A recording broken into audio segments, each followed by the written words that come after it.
Janaki Ramayya function హాల్లో doctor Babasaheb Ambedkar జయంతి వేడుకలు ఘనంగా నిర్వహించారు.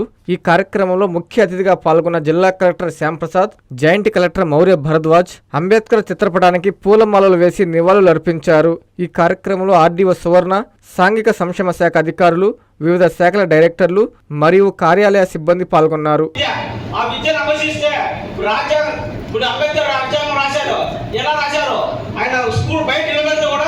పట్టుదలతో చదువుకొని ఆయన విద్యను అభ్యసించాడు కాబట్టి ఆయన ఇప్పుడు ఈరోజు మనం భారతదేశం మొత్తం అలాగే ప్రపంచం మొత్తం కూడా ఈరోజు ఆయన అడుగుదామని నడుస్తుంది. న్యాయవాదిగా ఆయన నేను మహిళగా ఒక విషయం చెప్పాలనుకుంటున్నాను. మహిళల కోసమే ఆయన మహిళల అభ్యున్నతి కోసం మరియు భార్యాభర్తలిద్దరూ సమానమే అనే ఎన్ని రకాలుగా కష్టపడ్డారు, ఏ రకంగా వాళ్ళు ఇది చేశారు, చదువుకోవడంలో అయితేనేమి, వారు ముందుకు వెళ్ళడానికి అయితేనేమి చాలా కష్టాలు ఇది చేసి కులమతాలకు అతీతంగా ఈరోజు బడుగు బలహీన వర్గాలే కాదు మహిళలకి అందరి కోసము ఆ రోజు రాజ్యాంగం నిర్మించి రాజ్యాంగ నిర్మాతగా ఈరోజు భారత రాజ్యాంగ నిర్మాతగా నిలిచిన మన అంబేద్కర్ గారికి ఈరోజు ఒకసారి మేము అందరూ శుభాకాంక్షలు మా అందరూ తెలుసుకోవాల్సిన అవసరం ఎంతైనా ఉందని చెప్పేసి, అదేవిధంగా మనమందరూ కూడా మనుషులుగా చూడలేనప్పుడు ఈ ప్రపంచం, ఈ యొక్క సమాజం మమ్మల్ని ఊరికి దూరంగా నెట్టివేసి అంటరానితనాన్ని అంటగట్టి మూతికి మొట్టికి తాటి చపలి కట్టి ఈ సమాజంలో మనిషిగా చూడలేనటువంటి దౌర్భాగ్యమైనటువంటి వర్గాల్లో జన్మించినటువంటి మహనీయుడు బాబాసాహెబ్ అంబేద్కర్. ఎక్కువ విద్యార్థులు పెద్ద సంఖ్యలో హాజరయ్యారు. అది నిజంగా శుభపరిణామం. ఎందుకంటే డాక్టర్ బిఆర్ అంబేద్కర్ గారు ఆయన ఆశయాలు ఈ కాలంలో ఈ తరానికి కూడా ఆయన కాలంలో ఆయన పడినటువంటి కష్టాలు, విపక్ష వాటన్నింటినీ ఎదుర్కొని ఒక గొప్ప స్థాయికి చేరుకుని విద్య ద్వారా ఉన్నత విద్యని అభ్యసించి ఒక గొప్ప స్థాయికి చేరుకుని ఆఖరికి మన భారత రాజ్యాంగాన్ని రచించి మన దేశ భవిష్యత్తుకి ఒక పునాదిని నిర్మించే అటువంటి స్థాయికి ఆయన చేరుకున్నారు. సో అదంతా కూడా నేటి తరము అంటే ఇప్పటి విద్యార్థులు దాన్ని ఒక స్ఫూర్తి కింద తీసుకోవాలి. గొప్ప కళలు కనాలి. మీరు కూడా పెద్ద అయ్యాక విద్యని అభ్యసించి ఒక గొప్ప స్థానంలో ఉండి ఈరోజు ఇక్కడ ఉన్నటువంటి వారు వేదికపైకి ఎక్కి ఎలాగైతే మనం మాట్లాడుతున్నారు అంబేద్కర్ గారి గురించి, అదే రకంగా మీరు కూడా జీవితంలో ఉన్నత స్థాయికి చేరుకుని ఒక నలుగురికి మీరు మీ సందేశాన్ని పంచే విధంగా మీరు గొప్ప స్థాయికి చేరుకోవాలి అంబేద్కర్ గారి స్ఫూర్తితో అని చెప్పి మనస్ఫూర్తిగా కోరుకుంటున్నాను. స్మరించుకొని వారు ఏ విధంగా అయితే మన భారతదేశాన్ని ఊహించారో మనందరం కూడా ఆయన పడినటువంటి కష్టాన్ని కానీ శ్రమను కానీ ఆయన సూచించినటువంటి దారిలో ఆయన బాటలో మనందరం వెళ్ళాలి. కాబట్టి అలాంటి మనీల్ని ఇవాళ మనందరం స్మరించుకోవాలి.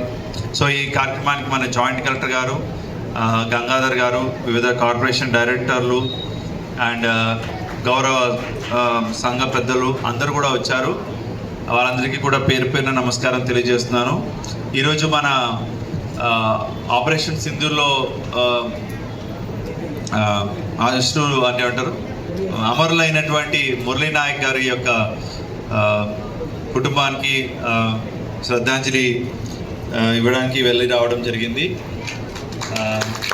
సో ఇది కూడా మన అందరం కూడా తెలుసుకోవాలి.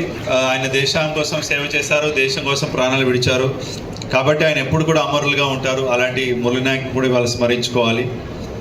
సో ముఖ్యంగా బాబాసాహెబ్ అంబేద్కర్ గారి జీవితం కానీ ఈ ఏప్రిల్ నెలలో ఒక విశేషం, లాస్ట్ టైం మొన్న జ్యోతిబా పూలే రోజు కూడా చెప్పాము. సో ఈరోజు ముగ్గురు మహనీయులు మనకి జన్మించినటువంటి గొప్ప విషయం. ఆ ముగ్గురు మహనీయులు కూడా ఒక కామన్ ఫినామినా ఏంటంటే అందరు కూడా సాంఘిక దురాచారాలు కానీ ఒక విప్లవం అంటే ఒక మార్పు దిశగా ఆలోచించినటువంటి గొప్ప తత్వవేత్తలు, కృషి వలులు వాళ్ళందరూ కూడా. అందులో ఏప్రిల్ 5న పుట్టినటువంటి బీహార్లో జన్మించినటువంటి బాబు జగజీవన్ రామ్ గారు కావచ్చు, మహారాష్ట్రలో జన్మించినటువంటి మన ఏప్రిల్ 11న జన్మించిన జ్యోతిబా పూలే గారు కావచ్చు, అదేవిధంగా ఈరోజు మనం జరుపుకున్నటువంటి అంబేద్కర్ గారు కూడా ఏప్రిల్ 14 ఒకే నెలలో ముగ్గురు గొప్పవాళ్ళు పుట్టడం, వీళ్ళు ముగ్గురు కూడా ఒకే ఒక ఆయుధాన్ని చేపట్టారు. ఆయుధం ఏంటంటే విద్య, చదువు. వాళ్ళందరికీ కూడా చాలా అవమానాలు వచ్చాయి, కష్టాలు వచ్చాయి, కానీ కష్టాన్ని చూసి కృంగిపోలేదు, ఓడిపోలేదు. వాళ్ళు ఆ కష్టం నుంచి పైకి ఉప్పెనలాగా పైకి లేచారు. వాళ్ళు ఆ చదువు అనే ఒక ఆయుధాన్ని వాళ్ళు తీసుకొని ముందుకు వెళ్ళడం జరిగింది. సో మన రాష్ట్ర ప్రభుత్వం కూడా ఈ షెడ్యూల్ క్యాస్ట్, షెడ్యూల్ ట్రైబ్స్ కోసం కూడా అనేక మంచి కార్యక్రమాలు తీసుకొని వస్తున్నారు. ఉదాహరణకి మనం ప్రతి ఒక్క పిల్లవాడు బాగా చదవాలని చెప్పి మనం తల్లికి వందనం అనే కార్యక్రమం తీసుకున్నాం. సో అదేవిధంగా మనం స్కూల్లో, హాస్టల్లో పిల్లలకు కూడా మంచి మెనూ అనేది కూడా ఇవ్వడం జరుగుతుంది. ఇవన్నీ ఎందుకు చేస్తున్నారంటే గవర్నమెంట్ వారు ప్రతి ఒక్కరు, అంటే ఆడపిల్ల కావచ్చు, అబ్బాయి కావచ్చు, ప్రతి ఒక్కరిని తల్లిదండ్రులు చదివించాలి. అండ్ చదువు కూడా అందరూ 10th క్లాస్ వరకు చదివి ఆపేస్తున్నారు. సో అది కూడా మనం చేయకూడదు. 6 నుంచి 14 ఏళ్ళ వరకు కూడా మనం ఫ్రీ ఎడ్యుకేషన్ ఇవ్వాలనే ఉద్దేశంతో ఇంటర్మీడియట్లో కూడా మధ్యాహ్న భోజన పథకాన్ని ప్రవేశపెట్టడం జరిగింది రాష్ట్ర ప్రభుత్వం. సో అంబేద్కర్ రాజ్యాంగం స్ఫూర్తిని మనం తీసుకుంటే అందులో మనకి ప్రాథమిక హక్కులు ఉంటాయి.